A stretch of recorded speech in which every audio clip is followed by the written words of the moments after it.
Hey everyone, it's FLAK Fire. The initial launch of Battlefield 2042 Season 1 content was off to a pretty rough start.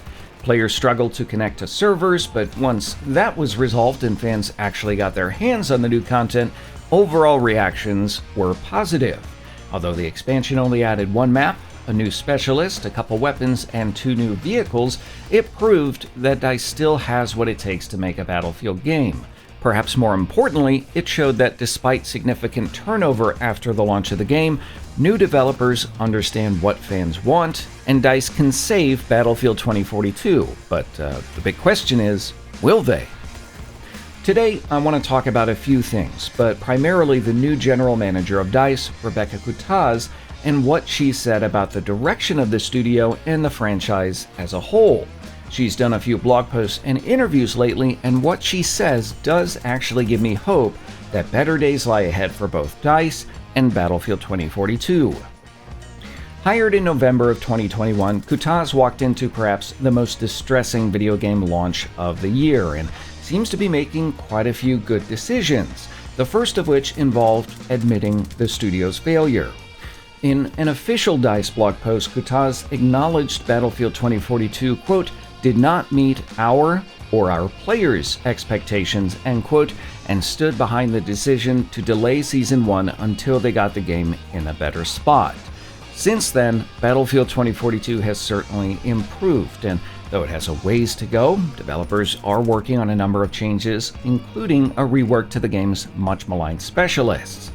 According to other comments from Coutaz, evolving the studio's attitude seems to be a big priority. There appears to have been quite a humbling since the launch of Battlefield 2042. We've seen in the past DICE responding to fan concerns with what could be perceived as arrogance, but in an interview with VentureBeat, Coutaz says, quote, the majority of the team here, plus our colleagues over at Ripple Effect, are focused on Battlefield 2042. We owe that to our community, to our players, and to our teams, end quote. Publicly displaying a sense of responsibility and commitment to the game is exactly what developers need to be doing in the current situation. And truthfully, it does seem to be helping. The website Steam Charts, which tracks player counts on Steam, revealed a 700% increase to the player base of Battlefield 2042 following the launch of Season 1. And that increase has largely been maintained, though it does remain well off of launch numbers. That does illustrate to me that fans will return to the franchise if there is compelling content and if DICE are willing to own and address their mistakes. I will say it's likely that Season 1 was a victory for developer morale as well. Much of the work Coutaz is doing behind closed doors is apparently improving studio culture. It's one of the main reasons she was selected for the GM role following her successes at other studios like Ubisoft. At DICE, Coutaz is working not only on creating a more inclusive culture, but supporting innovation and creativity. And I've seen enough Glassdoor reviews of DICE to know that this has been a problem in the past, so trying to address it now, I think, is a good idea. When talking about future development, she says, quote, we have to make the right choices, but we also have to be ambitious. We have to be able to innovate and take risks. To be able to innovate and take risks, you have to have a lean, agile organization so that you can test and fail fast. I hope we don't fail fast, of course, but you test and build on what's good, and if you need to fail, you fail fast, end quote.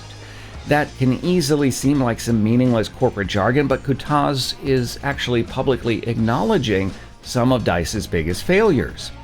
DICE doesn't really do anything fast, and that has been a major roadblock to success for them. We've seen them pursue directions in the past that should have been abandoned much earlier. Battlefield 2042, great example, as we're seeing developers walk back initial decisions in real time. Had development been more agile, had dissenting voices been taken more seriously, perhaps there would have been time for more successful pivots. Similarly, this approach is valuable as it provides opportunities for non-traditional direction. If a developer has a compelling idea that fits the franchise, management can seek to elevate it. Coutaz noted, quote, if you choose to manage through a stratification system, you encounter difficulties. I never did that.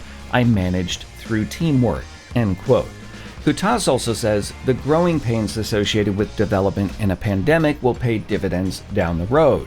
She says, quote, "The flexible working model was accelerated. In the last 2 years, we built so many new tools, so many new processes to be able to work in that kind of environment, just to be able to survive," end quote.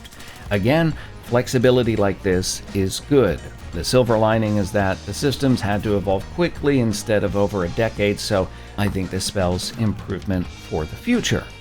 Another way Coutaz and DICE are reacting to Battlefield 2042 is getting more hands on deck. You may not have noticed this, but DICE is going on a bit of a hiring spree, and Coutaz expanded Ubisoft's Annecy studio significantly during her tenure.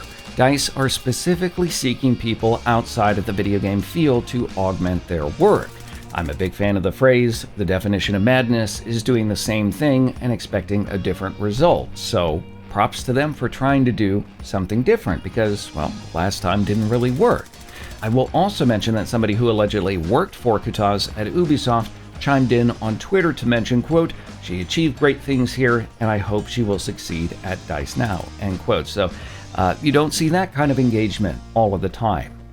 Tied to improving the game, the next priority for DICE needs to be winning the so-called hearts and minds of the Battlefield community, which for some reason is just proven difficult to do. Players have heard promises for years with little reward for their patience and belief, and I do believe that that is a dynamic that needs to change. If developers want to continue Battlefield's comeback, then they do need to deliver on the promise of Battlefield 2042's live service. Everything I mentioned that Coutaz has said here today, DICE need to back that up. They seem better positioned to do this than with previous releases and appear to be paying close attention to the community, so that is all positive stuff. As I said, we've seen that with a number of tweaks and changes following the launch of Season 1. I do hope that the drama is now behind DICE and Season 2 can focus on future success by adding significant content in terms of maps, vehicles, weapons, and more. Coutaz, meanwhile, remains focused on the future, adding that, quote, "DICE deserves to be the powerhouse that it should be in FPS. Together with the team here at DICE and the Battlefield franchise, that's what we're going to do," end quote. And I wish them the best of luck, but I am curious what you think about Rebecka Coutaz's comments as the new general manager of DICE. Do you think it's just corporate fluff? Do you believe in it? I'm seeing a lot of stuff here that I do find to be very, very encouraging. I think a lot of smart moves are happening behind the scenes.